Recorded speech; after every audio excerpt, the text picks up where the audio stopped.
আসসালামু আলাইকুম। সম্মানিত দর্শক, আশা করি আপনারা সবাই দেশের বর্তমানে এই পরিস্থিতিতে অবশ্যই ভালো আছেন। দেখুন, রাজনীতির আকাশে এখন এক অদ্ভুত গুমট পরিবেশ। একদিকে কেমন যেন একটা দম বন্ধ করা নীরবতা, অন্যদিকে ঠিক তার নিচেই টগবগ করে ফুটছে এক অজানা উত্তেজনা। এই যে নীরবতা আর উত্তেজনার অদ্ভুত এক মিশ্রণ, এর পেছনের কারণটা কিন্তু একেবারেই কোনো সাধারণ কারণ নয়। আপনারা যদি একটু গভীরভাবে খেয়াল করেন তাহলে দেখবেন ক্ষমতা থেকে দূরে থাকলেও আওয়ামী লীগের রাজনৈতিক কার্যক্রম একেবারে কিন্তু থেমে নেই। বিশেষ করে সাবেক প্রধানমন্ত্রী শেখ হাসিনা এবং তার দলের শীর্ষ নেতাদের আন্তর্জাতিক লবি, তাদের বিভিন্ন তৎপরতা দেশের অভ্যন্তরীণ রাজনীতিতে আমি মনে করি এমন এক পরিস্থিতি তৈরি করেছে যা রীতিমতো বেশ ভাবিয়ে তোলার মতো। তারা কিন্তু হাল ছেড়ে দেননি। এই যে একটা গুমট ভাব, এই যে চারদিকে নানা ঘটনার ঘন ঘটা, এর মাঝে অনেকে কিন্তু কান পেতে শোনার চেষ্টা করছেন এক অজানা পদধ্বনি। সেই বিখ্যাত কবিতার লাইনের মতো, পায়ের আওয়াজ পাওয়া যায়। কিন্তু প্রশ্ন হচ্ছে, এই পায়ের আওয়াজ কি আসলেই আওয়ামী লীগের বড় কোনো প্রত্যাবর্তনের ইশারা, নাকি অন্য কিছুর? আজ আমরা এই পুরো পরিস্থিতিটি একটু ভিন্ন দৃষ্টিকোণ থেকে একেবারে আমাদের দেশের রাজনীতির বাস্তবতার নিরিখে বিশ্লেষণ করার চেষ্টা করব। দেখুন, আমরা যদি বর্তমান বাংলাদেশের দিকে তাকাই, তবে দৃশ্যপটটা বড়ই করুণ। একটু চিন্তা করে দেখুন, হাওর অঞ্চলে আমাদের বিস্তীর্ণ বুড়ো ফসল নষ্ট হয়ে গেল। কিশোরগঞ্জ, নেত্রকোনা, সুনামগঞ্জ কিংবা জামালপুরের লক্ষ লক্ষ কৃষক পরিবার আজ আক্ষরিক অর্থেই পথে বসেছে। এই যে পেটের ক্ষুধা, এই যে অভাব, এটা কিন্তু শুধু ওই হাওরের পানিতেই ডুবেনি। এটা সারা দেশের মানুষের চোখ মুখে। দ্রব্যমূল্যের ঊর্ধ্বগতি, বেকারত্ব, সব মিলিয়ে মানুষ বড্ড ক্লান্ত। গত কয়েক বছরে কত মানুষ যে কর্মহীন হয়েছে তার কোনো সঠিক হিসাব হয়তো আমাদের কারো কাছে নেই। এই যে চরম একটা হতাশা, একটা অর্থনৈতিক দৈন্যদশা, রাজনীতিতে এর প্রভাব কিন্তু মারাত্মক। একটি ক্ষুধার্ত এবং হতাশ জাতি খুব সহজেই যে কোনো প্রপাগান্ডা বা পরিবর্তনের প্রতিশ্রুতিতে প্রভাবিত হতে পারে। আর ঠিক এই দুর্বল জায়গাটিতেই কিন্তু আঘাত করতে চাইছে তারা, যারা আবার ক্ষমতায় ফিরে আসতে বর্তমান সময়ে মরিয়া। আমাদের দেশের এই দুর্বল মুহূর্তটিকে যখন আমাদের বৈদেশিক মুদ্রার রিজার্ভ তলানিতে, যখন আইএমএফ বা বিশ্বব্যাংকের কাছে আমরা ঋণের জন্য হাত পাচ্ছি, ঠিক তখন আন্তর্জাতিক পরিমণ্ডলে যারা পরাশক্তি, আমেরিকা, ভারত, চীন বা পাকিস্তান, তারা কিন্তু কোনোভাবেই বসে নেই। তারা যেন ঠিক শকুনের মতো অপেক্ষা করছে। দেখুন, একটি মরা গরুর উপর শকুন যেভাবে ঝাঁপিয়ে পড়ে, বাংলাদেশের এই নাজুক পরিস্থিতির সুযোগ নিতে তারাও ঠিক সেভাবে প্রস্তুত। আমাদের কাছে চাল কেনার পয়সা নেই, তেল কেনার পয়সা নেই। আমরা যে ঋণ করছি তা সুদ করার টাকা কেন্দ্রীয় ব্যাংকে নেই। কিন্তু আমাদের ঘাড়ে চাপিয়ে দেয়া হচ্ছে হাজার হাজার কোটি টাকার যুদ্ধ বিমা আর অস্ত্র কেনার চুক্তি। কার সাথে যুদ্ধ করবো আমরা? আমাদের তো এখন যুদ্ধ নিজেদের পেটের ক্ষুধার সাথে। এই যে আন্তর্জাতিক শক্তিগুলোর একটা নির্লজ্জ চাপ, এই চাপের মুখে বর্তমান যারা রাষ্ট্র পরিচালনায় আছেন তারা কতটা শক্তভাবে দাঁড়াতে পারছেন, এই প্রশ্নটা কিন্তু বারবার উঠছে। আর ঠিক এখানেই শেখ হাসিনা এবং আওয়ামী লীগের সেই আন্তর্জাতিক লবিং এর বিষয়টি বেশ প্রাসঙ্গিক হয়ে ওঠে। তারা কিন্তু বারবার প্রমাণ করার চেষ্টা করছেন যে বর্তমান এই ভূ রাজনৈতিক চাপ সামলানোর সক্ষমতা কেবলমাত্র তাদেরই ছিল। এটা বাংলাদেশের আর কোনো রাজনৈতিক দলের নেই। দেশের অভ্যন্তরীণ আইন শৃঙ্খলা পরিস্থিতির দিকে তাকালেও কিন্তু আমরা এক অদ্ভুত অরাজকতা দেখতে পাই। চারিদিকে চুরি, ডাকাতি, খুন আর ধর্ষণের মতো জঘন্য অপরাধ যেন প্রতিদিনের সাধারণ ঘটনা হয়ে দাঁড়িয়েছে। চট্টগ্রামের সেই 4 বছরের শিশুটির কথাই ভাবুন, যার উপর নির্মম নির্যাতনের পর ক্ষুব্ধ জনতা নিজেরাই বিচার করতে চেয়েছে। পুলিশের হাত থেকে ধর্ষককে ছিনিয়ে নেয়ার চেষ্টা করেছে মানুষ। কিন্তু কেন? কারণ মানুষের মনে আর আইনের প্রতি সেই পুরনো আস্থাটুকু নেই। মানুষ এতটাই বীতশ্রদ্ধ যে তারা নিজের হাতে আইন তুলে নিতেও দ্বিধা করছে না। এমনকি খুদ আইন শৃঙ্খলা রক্ষাকারী বাহিনীর ভেতরেই আমরা কি দেখছি, প্রকাশ্য রাজপথে ট্রাফিক পুলিশের নিজেদের মধ্যে হাতাহাতি, ঘুষের ভাগাভাগি বা অন্য কোনো দ্বন্দ্বে কাদার মতো একে অপরকে রক্তাক্ত করার মতো কদর্য দৃশ্য কি আমরা আগে কখনো দেখেছি? এই যে একটা প্রাতিষ্ঠানিক অবক্ষয়, এই যে একটা বিশৃঙ্খলা, এটা কিন্তু একদিনে তৈরি হয়নি, আবার রাতারাতি ঠিক হচ্ছে না। আর এই বিশৃঙ্খলাই কিন্তু একটি পতিত রাজনৈতিক শক্তির জন্য আমি মনে করি সবচেয়ে বড় সার হিসাবে কাজ করছে। সুপ্রিয় দর্শক, আপনারা নিশ্চয়ই লক্ষ্য করেছেন সেনাবাহিনী জুনের মধ্যে বেরাকে ফিরে যাওয়ার একটা কথা চলছে। দেশের একটি সংকটময় মুহূর্তে তারা মাঠে এসেছিল, এখন তারা চলে যাচ্ছে। কিন্তু তারা চলে যাওয়ার পর এই যে একটা বিশাল শূন্যতা তৈরি হবে, এই যে আইন শৃঙ্খলার একটা ভঙ্গুর দশা, এটা সামলাবে কে? রাজনৈতিক দলগুলোর মধ্যেও কিন্তু কোনো ঐক্য নেই, তারা একে অপরের বিরুদ্ধে চক্রান্তে লিপ্ত। এই যে জুনিয়র নেতারা, যাদের রাজনৈতিক বয়স খুব একটা বেশি নয়, তারা পর্যন্ত চরম অধৈর্য হয়ে পড়েছেন। ঝিনাইদহের মতো জায়গায় রাজনৈতিক নেতাদের উপর জনগণের যে ক্ষোভের বহিঃপ্রকাশ আমরা দেখলাম, তা কিন্তু একটি বড় অশনি সংকেত। মানুষ আসলে কাউকে আর বিশ্বাস করতে পারছে না। একটা চরম আস্থার সংকট তৈরি হয়েছে পুরো দেশ জুড়ে। ইসলামী দলগুলো শরিয়া আইনের কথা বলছে, অন্যরা মধ্যযুগীয় বলে আখ্যা দিচ্ছে। সব মিলিয়ে একটা আদর্শিক এবং সামাজিক সংঘাতের ক্ষেত্র কিন্তু প্রস্তুত হয়েই আছে। এবং এই যে সংঘাতের পরিস্থিতি, এই সংঘাতের পরিস্থিতি যদি নিয়ন্ত্রণ করা সম্ভব না হয়, কিংবা নিয়ন্ত্রণ করতে গিয়ে যদি নীতি নির্ধারকরা বা রাষ্ট্রযন্ত্র ব্যর্থ হয়, তাহলে আমাদের ভবিষ্যৎ কি? আমরা কি একটি গৃহযুদ্ধের দিকে ধাবিত হব, যে গৃহযুদ্ধ আমাদের এই সুন্দর বাংলাদেশকে পুরোপুরিভাবে বিনষ্ট করে দেবে? নাকি আমাদের দেশের এই রাজনৈতিক অস্থিতিশীলতা আমাদেরকে অর্থনৈতিকভাবে পঙ্গু করে দেবে? আমাদের বৈদেশিক যে সকল শিল্পসমূহ রয়েছে, সেই শিল্পসমূহকে ধ্বংস করে দেবে? আর যদি এমনটাই ঘটে থাকে, তাহলে এই বাংলাদেশের স্বাধীনতা এবং সার্বভৌমত্ব কি আদৌ টিকে থাকবে? যদি স্বাধীনতা এবং সার্বভৌমত্ব টিকে না থাকে, তাহলে আমাদের এই দেশের ভাগ্যে আসলে কি জুটবে? এই প্রশ্নগুলোর উত্তর খোঁজা কিন্তু অনেক কঠিন, তবে এই প্রশ্নগুলোর উত্তর কিন্তু খুঁজে বের করতে হবে। কারণ এর মধ্যেই নিহিত আছে আমাদের আগামী ভবিষ্যৎ, আমাদের আগামী প্রজন্মের ভবিষ্যৎ, আমাদের বাংলাদেশের ভবিষ্যৎ। আর ঠিক এই সুযোগটি কিন্তু কাজে লাগাতে চাইছেন স্বয়ং শেখ হাসিনা।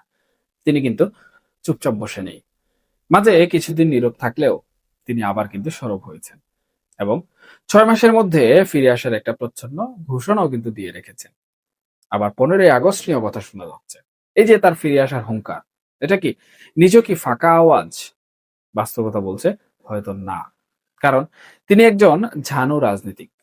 তিনি জানেন দেশের মানুষ যখন বর্তমান অস্থিতিশীল পরিস্থিতির উপর চরমভাবে বিরক্ত হবে, যখন মানুষের জানমালের আসলে কোনো নিরাপত্তা থাকবে না, যখন বিদেশি ঋণের ভারে দেশ জর্জরিত হয়ে মুখ থুবড়ে পড়বে, ঠিক তখনই তিনি একটি শক্ত বয়ান নিয়ে হাজির হতে পারবেন। তিনি দেশের মানুষকে এবং আন্তর্জাতিক মহলকে আঙুল দিয়ে দেখিয়ে বলতে পারবেন, আমি তো বলেছিলাম আমাকে ছাড়া এই দেশ চলবে না।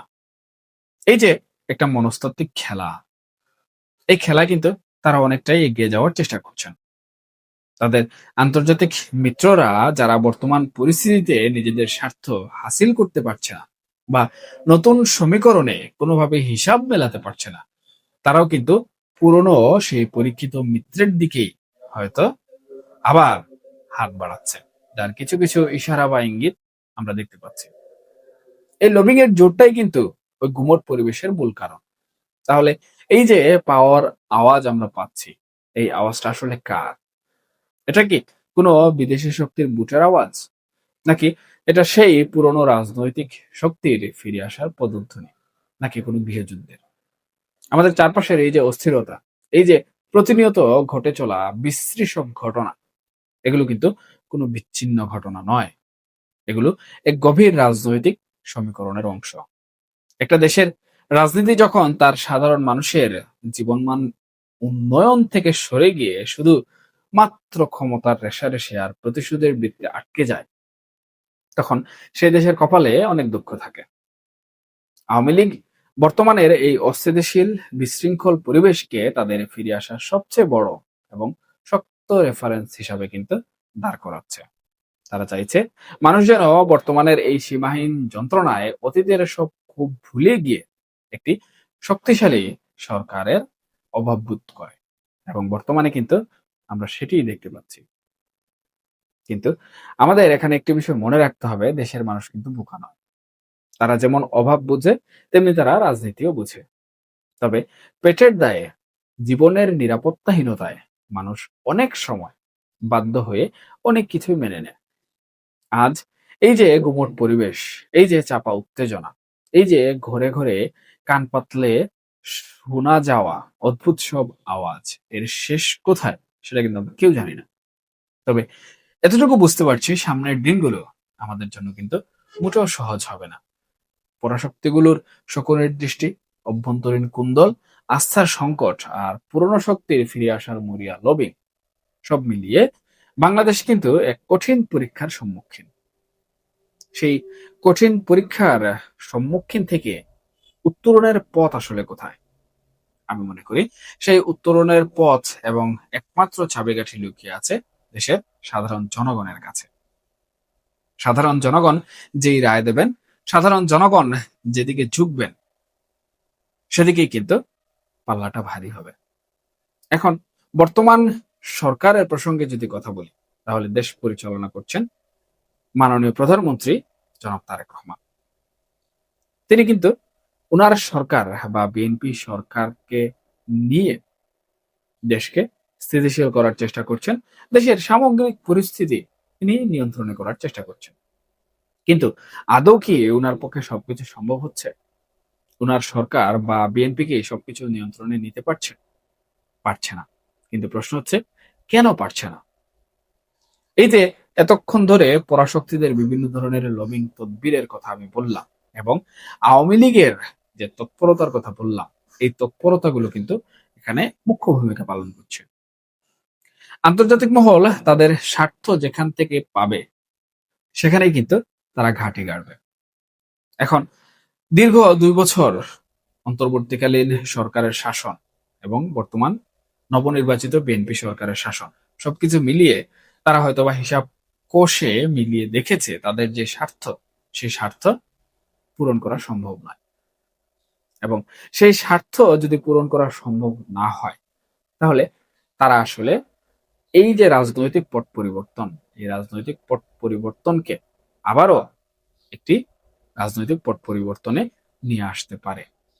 তবে একটা কথা এখানে বলে রাখা ভালো, একটি দেশে রাজনৈতিক পট পরিবর্তন কিন্তু অতি দ্রুত কখনোই হয় না। এটা হতে হয় ধীরে ধীরে। এবং রাজনীতিতে একটা কথা আছে, সেটা হচ্ছে রাজনীতি সবসময় স্লো পয়জনের মতো কাজ করে। আবার রাজনীতিতে বাইরে থেকে যা দেখা যায়, তার অনেক কিছুই কিন্তু আমরা বুঝতে পারি। তবে এর বেশিরভাগ বিষয়বস্তু কিন্তু পর্দার আড়ালে ঘটে থাকে। আর পর্দার আড়ালে ঘটা যে বিষয়বস্তু, সেই বিষয়বস্তুগুলোর কারণেই কিন্তু বর্তমান সময়ে নতুন এই সরকার দেশ পরিচালনা করতে গিয়ে শত চেষ্টা করার পরেও তারা বিভিন্নভাবে ব্যর্থতার সম্মুখীন হচ্ছে। তবে একটি সরকারকে সময় দেওয়া উচিত। একটি নতুন সরকার গঠিত হওয়ার পর তারা যদি পূর্ণ সমর্থন না পায়, জনগণের সহযোগিতা না পায়, বা তাদের যে সময় রয়েছে সেই সময়টুকু তারা না পায়, তাহলে কিন্তু তারা সবকিছু আসলে কাটিয়ে উঠতে সক্ষম হয় না। এখন বর্তমান সময়ে আমরা দেখতে পাচ্ছি সরকার কিন্তু সেই সময়টুকু দেয়া হচ্ছে না, অথবা সরকার সেই সময়টুকু পাচ্ছে না। যার কারণে সরকার বা নীতি নির্ধারক কিংবা আমাদের মাননীয় প্রধানমন্ত্রী নিজেও হয়তোবা ঠিকঠাক করে গুছিয়ে উঠতে পারছেন না।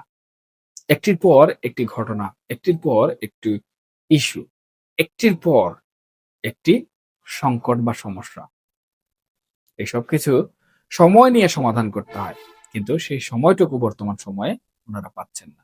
এখন প্রশ্ন হচ্ছে, সময়টুকু আসলে কারা দিচ্ছে না? এখানে কিন্তু দেশের অভ্যন্তরীণ রাজনৈতিক যে দ্বন্দ্ব সেটি চলে আসে। অভ্যন্তরীণ যে কুন্দল, যে জাতীয় ঐক্য, যে অন্তর্ভুক্তিমূলক রাজনীতি, সেটা চলে আসে।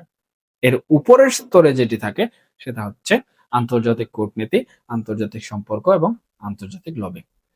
তবে এই সবকিছু মিলিয়ে যেদিকে দেশ যাচ্ছে, তাতে কিন্তু মনে হচ্ছে সেই পায়ের আওয়াজ দ্রুতই কিন্তু ক্রমশ সামনের দিকে এগিয়ে আসছে, এবং আওয়াজটা ধীর গতি থেকে ক্রমশ উচ্চ হতে শুরু হয়েছে। এখন জনগণের ম্যান্ডেট এখানে সব থেকে গুরুত্বপূর্ণ, জনগণের রায় এখানে সব থেকে গুরুত্বপূর্ণ। জনগণ যেই রায় দেবে, সেই রায়টাই কিন্তু বাংলাদেশের ভবিষ্যৎ রাজনীতি নির্ধারণ করবে। এমনও হতে পারে জনগণের রায়ের কারণে বাংলাদেশ একটি নতুন সমীকরণের দিকে এগিয়ে যাবে, নতুন রাজনৈতিক মেরুকরণের দিকে এগিয়ে যাবে। আবার জনগণের রায়ের কারণে দেখা যাচ্ছে শত চেষ্টা করেও সেই পায়ের আওয়াজটুকু একদম বাস্তবিক সামনাসামনি এসে দাঁড়াতে পারবে না, সেটা অদৃশ্য আওয়াজ হিসেবেই থেকে যাবে।